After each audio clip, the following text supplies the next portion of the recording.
como todos los días, de lunes a viernes, este diálogo circular. A ver, empezamos. Sara. Gracias, presidente. Buenos días.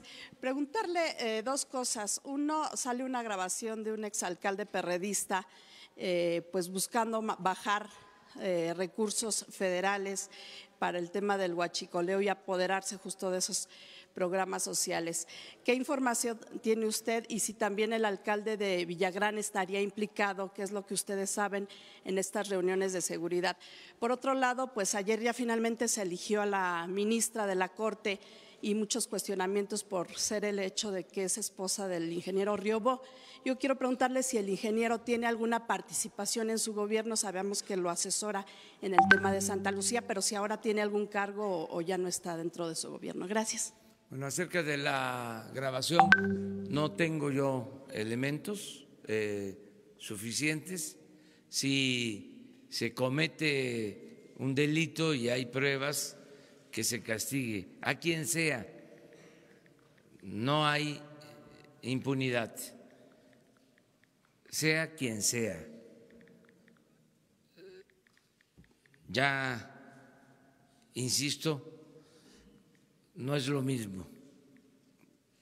Ya no hay protegidos, no hay influyentismo.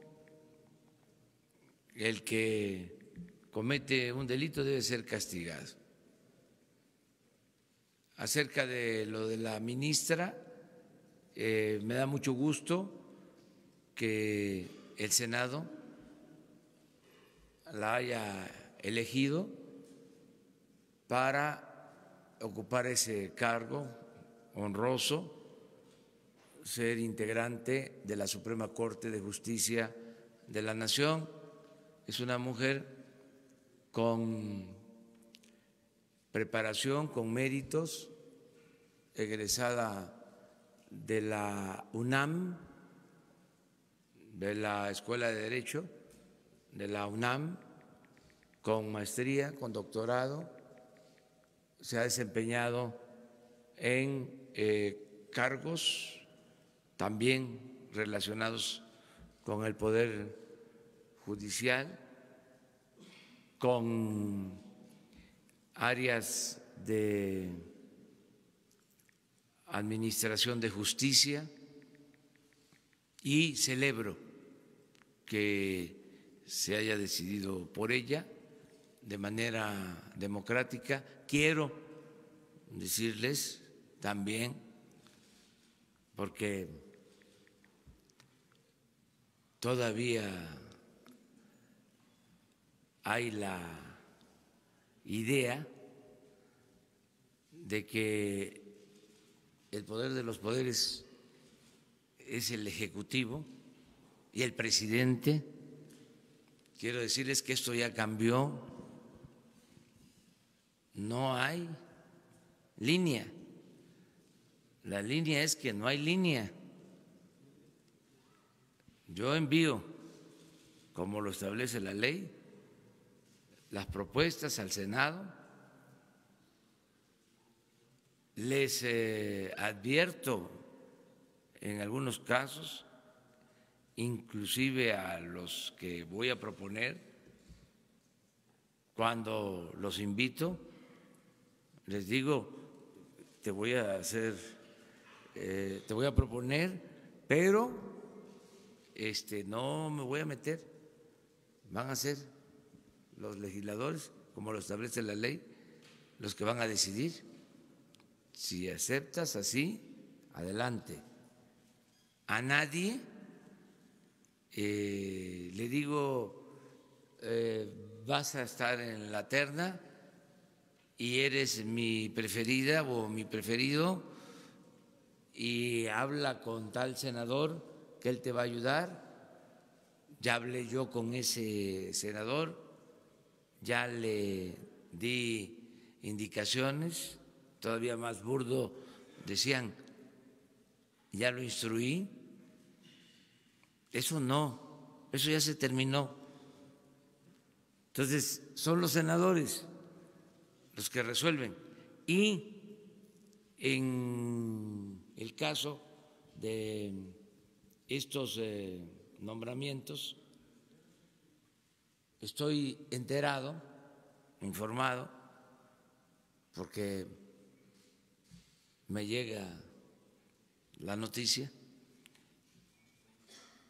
de que en el grupo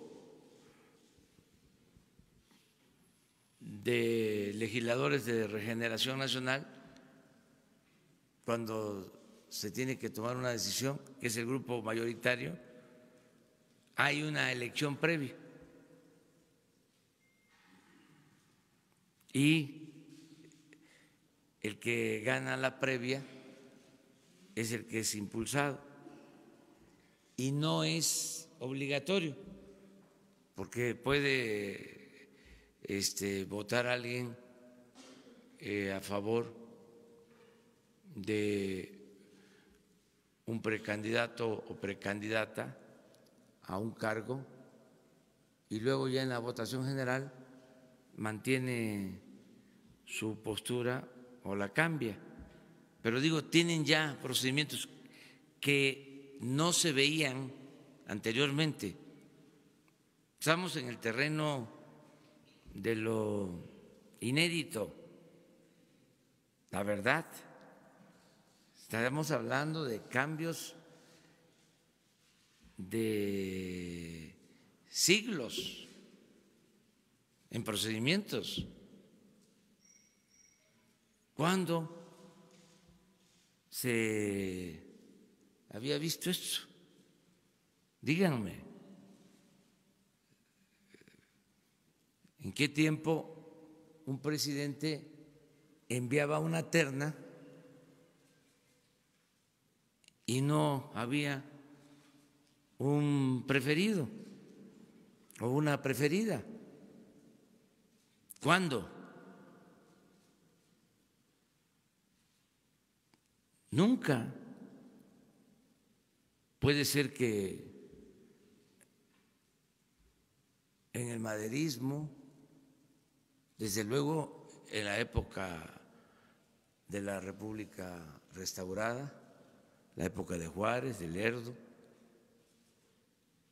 pero en el sexenio pasado, si yo era opositor cuando iban a integrar el Consejo de el INE y antes de que los nombraran,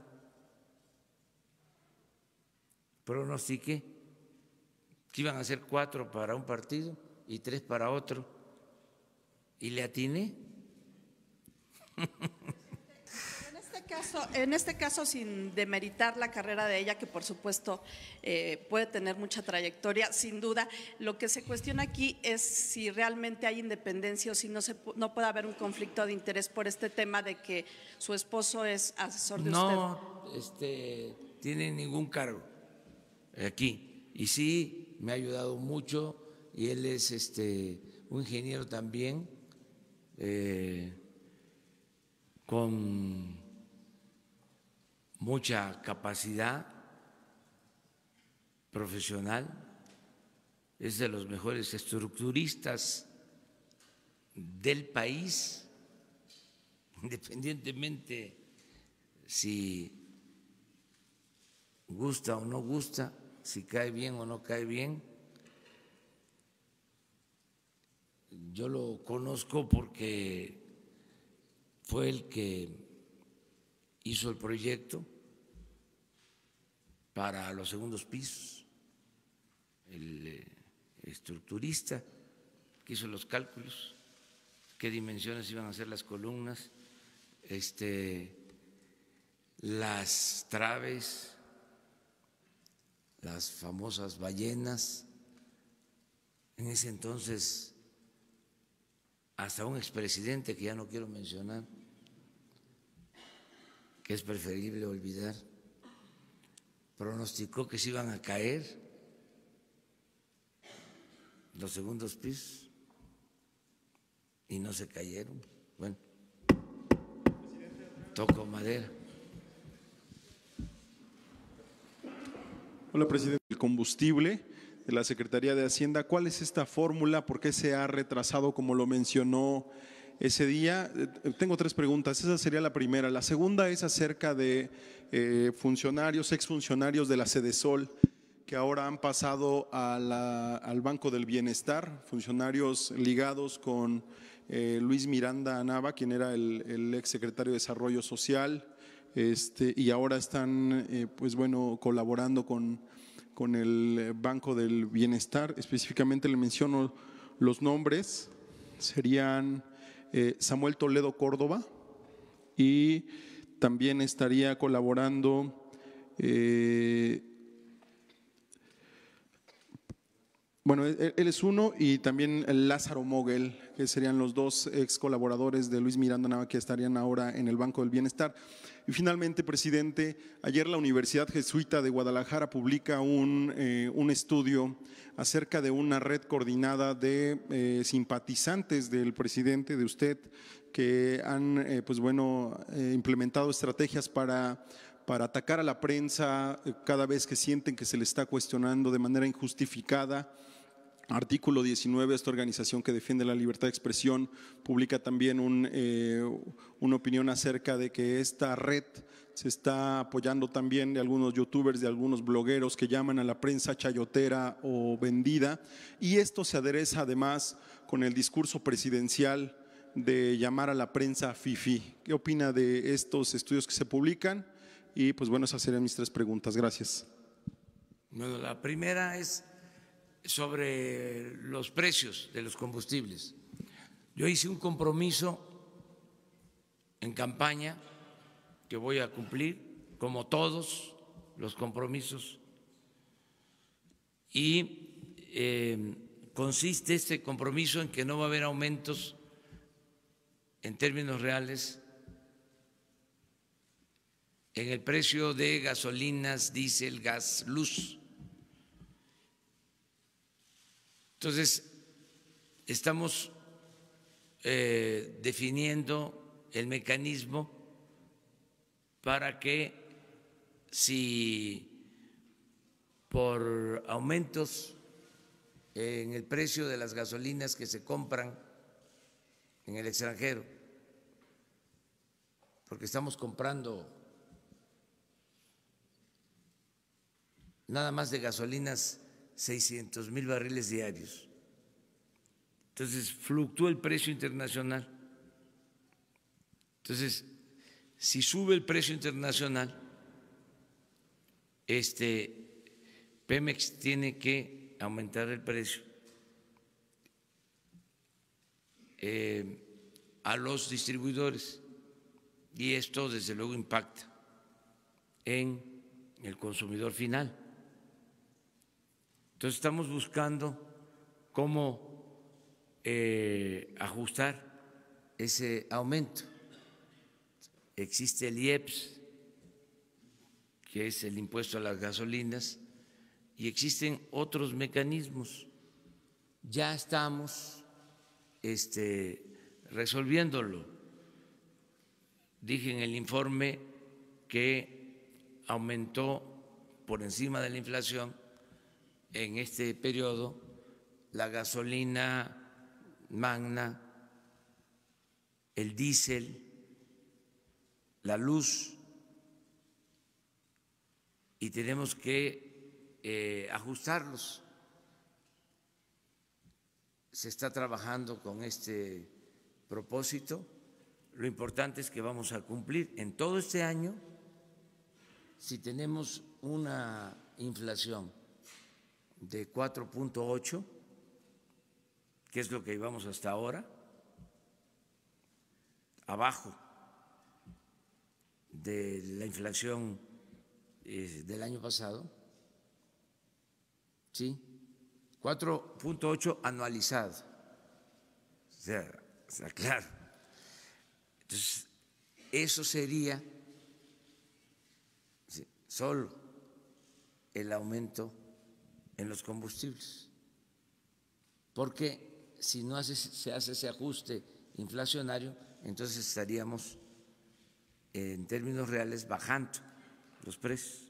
Entonces mi compromiso es no aumento en los combustibles en términos reales y estamos definiendo el mecanismo para eso. Lo segundo, los colaboradores sí, de Luis Miranda. Tomamos nota, ya se ha definido, nadie que haya estado en dependencias y que tenga participación en actos de corrupción va a trabajar en nuestro gobierno. Entonces, por más que cambien, que pasen de una secretaría a otra, así como está sucediendo en este momento, que ustedes están haciendo esta denuncia y les agradecemos mucho, y hablo de ustedes para no personalizar y que no vaya a haber represalias en contra de nadie, además somos todos, y así nos debemos de proteger, ¿no? Para que siga fluyendo la información. Entonces, en estos casos se revisa y si hay pruebas, se actúa. Desde luego no se pueden cometer también arbitrariedades, siempre se puede saber, hay manera de enterarnos del comportamiento de cualquier servidor público, ¿no?, de cualquier funcionario. Pero no vamos a reciclar a funcionarios que tienen malos antecedentes. No pueden pasar de una secretaría a otra, siendo los mismos que permitieron actos de corrupción o demostraron ser muy ineficientes. Imagínense que en Hacienda sigan los mismos tecnócratas que en 36 años de política neoliberal llevaron al fracaso al país.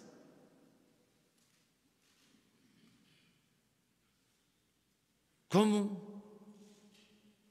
Si la gente lo que quiere es una transformación,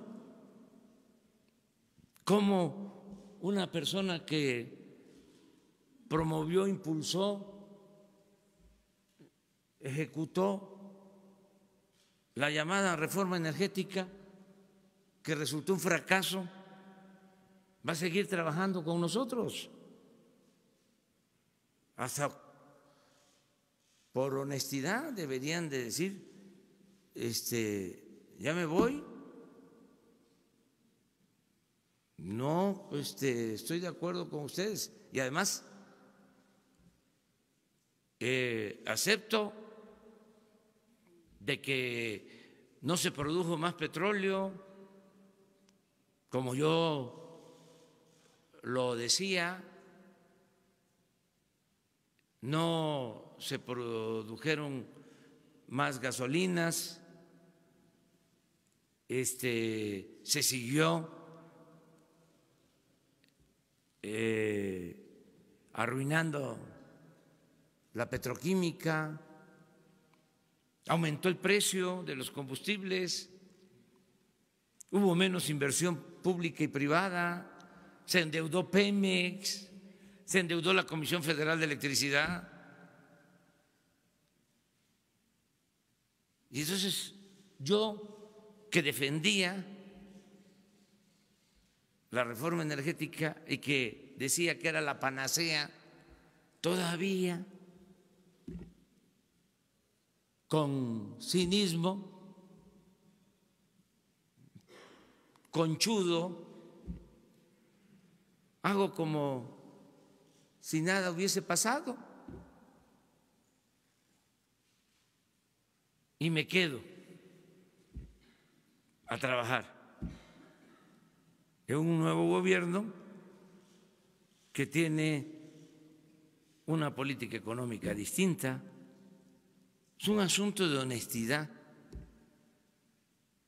Por eso también mi cuestionamiento a la prensa fifí, para contestar tu tercera pregunta, porque son conservadores con apariencia de liberales, son especialistas en la simulación. Ahora resulta que este estudio nos cuestiona porque hablamos de la prensa conservadora, de la prensa fifí, y a ver, ¿quién hace el estudio? ¿Qué universidad es? Es la Universidad Jesuita de Guadalajara. ¿No piensa, presidente, que esto generaliza una idea en contra de la prensa en general? No, no. El que nada debe, nada teme. O sea, o ustedes se sienten de la prensa fifí. Este es otro asunto. Además, lo dije el lunes, es muy interesante el debate, muy interesante. O sea, fuera máscaras,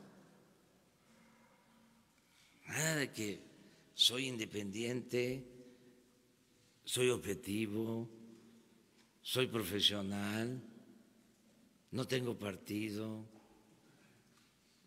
no represento a nadie. No, además es mejor decir, yo tengo esta postura y nosotros ejercer nuestro derecho de réplica. Malo sería si de parte del gobierno hubiese una actitud de persecución, esto que salió a denunciar el periódico Reforma, ¿no?, que por una deuda o supuesta deuda de 20,000 pesos se le está hostigando porque no nos gusta lo que escriben en contra de nosotros, pues se pasaron, o sea, fue demasiado. Nosotros no vamos nunca a faltarle el respeto a los medios, mucho menos a perseguir a nadie, a coartar la libertad de expresión, de manifestación de las ideas. Lo único es que sí vamos a ejercer nuestros derechos de réplica. Y es interesante que haya este debate, que se dé esta polémica, porque así yo creo que todo el mundo actuamos con mayor responsabilidad, todo el mundo. Y qué bueno que salió el estudio, ¿sí?, de esta universidad, pero no es cierto, o sea, que haya un grupo promovido por nosotros para defendernos en contra de los que nos cuestionan o nos critican, nada más con derecho y porque es legítimo. No existe eso. Nosotros no tenemos bots. Ese es el tema, o uno de los temas con el conservadurismo. ¿Saben cuál es la verdadera doctrina de los conservadores? La hipocresía. Todo lo que ellos hacen, piensan que lo hacen sus semejantes. Eso es característico del conservadurismo. Cuando las guerras sucias, ¿se acuerdan aquellos videos del populismo? Pues ya hay información de que sí estaban financiados por el conservadurismo. Bueno, me van a obligar ya, ni modo, me cuesta mucho trabajo a mí, les voy a entregar el estudio, se los voy a entregar. ¿Se acuerdan aquellos que fueron? Es un documental, El populismo en el mundo, el populismo, segundo capítulo, en Argentina con Perón, el populismo en Venezuela y el populismo en México, ¿no? Con ya saben quién. Entonces, ¿se acuerdan de ese documental? A lo mejor aquí ya no lo podemos pasar, pero ahí lo recomiendo que lo vean. Pues ya se probó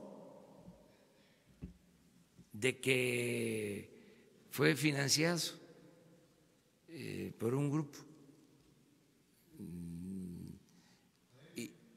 aquí del país.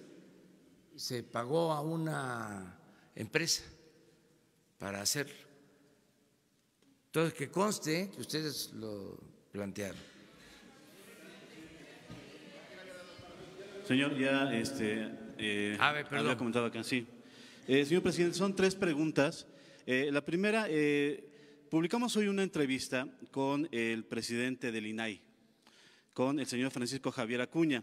Él dice que hay un riesgo de, y eso lo dice él, hiperpresidencialismo, si es que los órganos autónomos se les sigue criticando desde esta tribuna.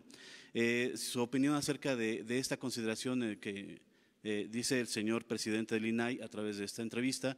La segunda, se emitió una suspensión provisional en Chihuahua por parte de un juez a las medidas del gobierno federal para retirar los recursos, a las estancias infantiles. Piden que se regrese al esquema anterior. Si nos puede también hacer un comentario acerca de esta definición de este juez y qué va a hacer el gobierno en este caso, si se va a acatar esta suspensión. Todavía sigue el proceso de juicio, de amparo, evidentemente, pero mientras, ¿qué va a hacer el gobierno ante esta suspensión provisional? Y la tercera, señor, aquí habíamos comentado hace unos días acerca del delegado especial en Veracruz, que es el caso que documentamos varios, que estaba recibiendo un salario superior al suyo. Nada más para saber si ya se corrigió esto y si ya el salario de este funcionario ya no rebasa el del presidente de la República. ¿Qué información tiene al respecto, por favor? Bueno, lo primero es… lo de la entrevista del presidente del INAI, sí, Francisco Javier Acuña. Sí, pues somos libres, voy a ejercer mi libertad. Siempre digo lo que pienso, responsablemente. Ayer hablábamos del caso de los jueces, que como nadie decía nada, podían liberar a cualquier presunto delincuente de manera impune. Si estos asuntos se tratan, se ventilan, ya se contribuye a que estas cosas no sucedan. Entonces, yo voy a seguir expresándome, manifestándome, denunciando todo aquello que considere ilegal, injusto, inmoral, todo lo que implique corrupción, les guste o no les guste. Por ejemplo, fíjense qué vergüenza para muchos que desde enero de 1994 hayan reformado el Código Penal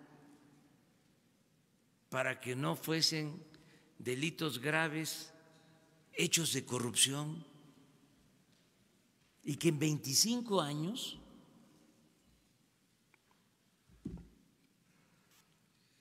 se consideraran como no delitos graves, hechos de corrupción. ¿No les parece vergonzoso? Y en ese tramo se crearon todas estas instituciones. ¿Cómo se llama esta? El INAI. Se ha referido en ocasiones al INAI. ¿Pero cómo se llama? ¿Cuál es sus...? Instituto Nacional de Acceso a la Información y Acceso a la Información. Sí. Imagínense,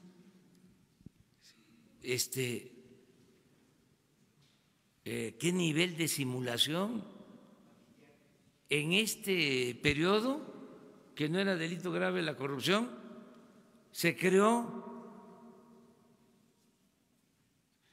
el Consejo Anticorrupción y nadie dijo nada de que no se podía crear un Consejo Anticorrupción si antes no se modificaba la Constitución para convertir en delito grave hechos de corrupción, porque si no, ¿qué iban a hacer? No tenían dientes. No Tenían había forma de materia. perseguirlo. Hablamos de cómo los que han sido detenidos por corrupción le tienen que dar la vuelta y los tienen que acusar de lavado de dinero. Entonces es una vergüenza. Entonces, que el señor entienda que ya no se puede seguir con lo mismo.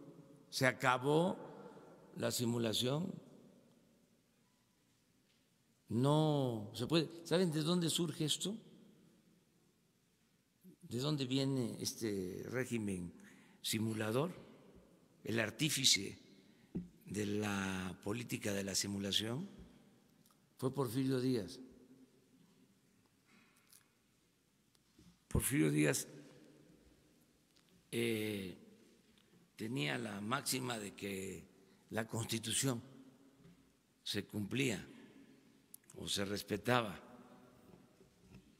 en la forma para violarse en el fondo.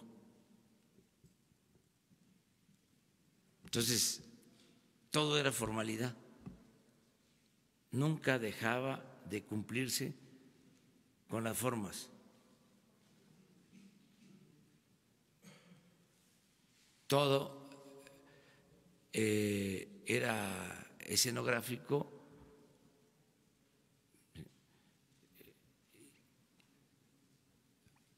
Desde luego que habían elecciones, sí, pero se sabía por anticipado quiénes iban a ganar y se hacían las elecciones. Esa es la diferencia con Madero. Madero se enteraba por la prensa, de quién había resultado triunfador, mientras Porfirio mandaba las listas con las famosas palomas mensajeras a los estados, y los gobernadores hacían lo mismo en sus territorios. Entonces, desde entonces, y la revolución no pudo con ese régimen, o sea, echó tantas raíces la antidemocracia, ese procedimiento, que no pudo la revolución destruirlo. Se avanzó en el terreno social, en lo económico, pero en lo político no. Esto de que dejó de estar don Porfirio, pero apareció doña Porfiria, es clarísimo. Y hasta ahora, hasta estos tiempos, imagínense modificar el Código Penal, son como 10 tipos de delitos relacionados con la corrupción que dejaron de ser graves.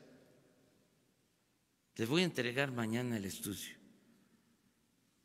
que hicimos, porque por sensibilidad siempre me parecía extraño,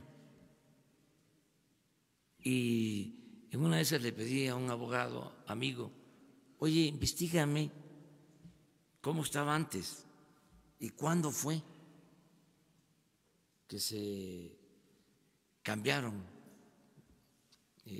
las leyes. Y cuando me da el informe y veo en el 94, pues como lo dije ya, sin comentario, ajustaron el marco legal para poder robar impunemente, sin castigo. Entonces eso ya cambió las cosas. ¿Y lo tercero? Bueno, venía lo de la suspensión a la medida de retirar los recursos. Se va a cumplir con lo que están ordenando los jueces, pero al mismo tiempo, cumpliendo con la ley, vamos a ejercer nuestro derecho a no permitir la falsificación de la realidad, a que no haya corrupción. Estamos levantando un censo, ya les he informado varias veces sobre esto, y les vamos a dar a conocer los resultados. Les adelanto algo: están mal los listados, no existen los niños, en algunos casos hay muchas irregularidades y actos de corrupción. Y la tercera, el salario del delegado de programas sociales en Veracruz. Habíamos comentado aquí hace días que estaba recibiendo un salario superior al de usted. ¿Este caso se revisó? ¿Cuál es? Eran 110,000 pesos que estaba recibiendo. No, nadie puede. Entonces se estaría… Pero el coordinador nuevo… Sí, el superdelegado que le llaman ahora en Veracruz. No, que estaba recibiendo más. Superdelegado. Sí, el delegado especial de su gobierno. Miren,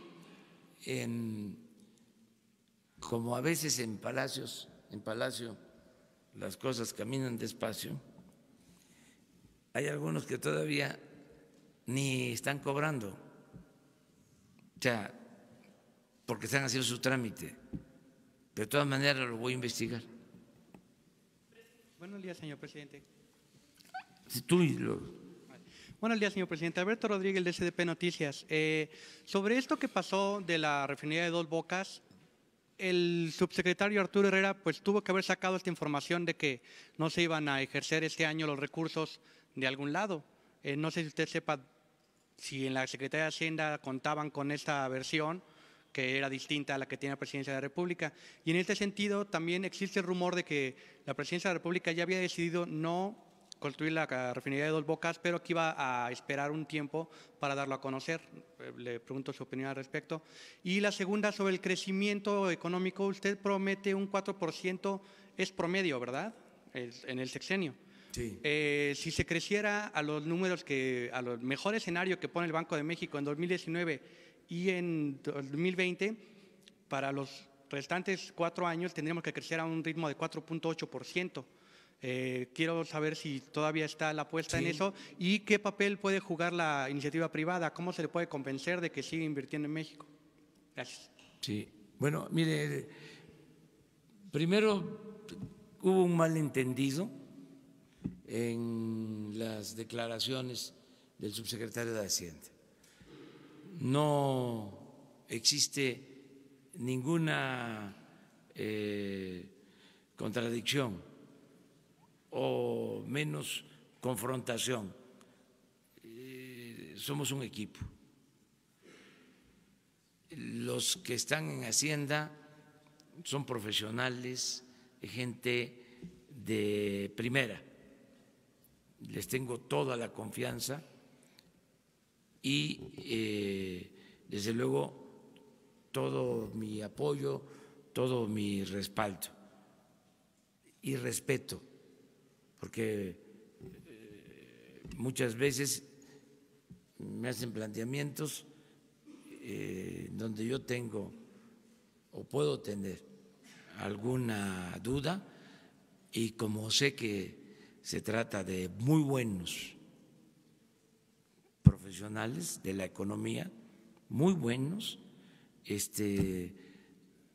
les hago caso. O sea, es a los que más caso les hago.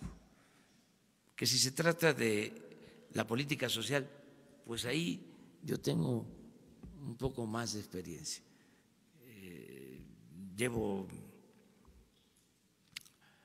más de 40 años trabajando en comunidades con la gente, iniciando programas de bienestar. Ahí tengo bastante, bueno, suficiente de experiencia. En la parte económica, que es complicada, siempre les hago caso. Soy muy cuidadoso de todo lo que tiene que ver con la parte económica financiera. Fue un malentendido. Nosotros tenemos presupuesto desde hace muchísimo tiempo. Hemos venido sosteniendo que debemos de darle valor agregado a la materia prima, que no podemos estar vendiendo petróleo crudo y comprando gasolinas, que es como vender naranja y comprar jugo de naranja. Entonces, esto nunca le ha parecido a los neoliberales. O sea, es una diferencia que tenemos, ¿sí? Porque ellos apuestan más, ¿sí?, a que se venda el petróleo crudo, y que como vivimos en un mundo globalizado, pues eso decía Aspe desde la época de Salinas, se puede comprar afuera lo que se necesite. Nosotros no coincidimos con eso. Nosotros pensamos que debemos de producir en México lo que consumimos, y eso es lo que hacen en otros países, darle valor agregado a su materia prima, fortalecer su mercado interno. Esas son diferencias que tenemos. Entonces, sí queremos refinar. Lo que pasa que con la situación en que dejaron el país y al sector energético, pues ahora tenemos que producir petróleo, tener materia prima para poderla procesar, para poderla refinar y convertirla en gasolinas. Pero sí vamos a eso, vamos a la autosuficiencia, a que no se compre gasolina en el extranjero. Entonces, por eso la rehabilitación de las 6 refinerías y la construcción de la nueva refinería de Dos Bocas. Y está en el presupuesto de este año, 50,000 millones de pesos. Están presupuestados con ese propósito.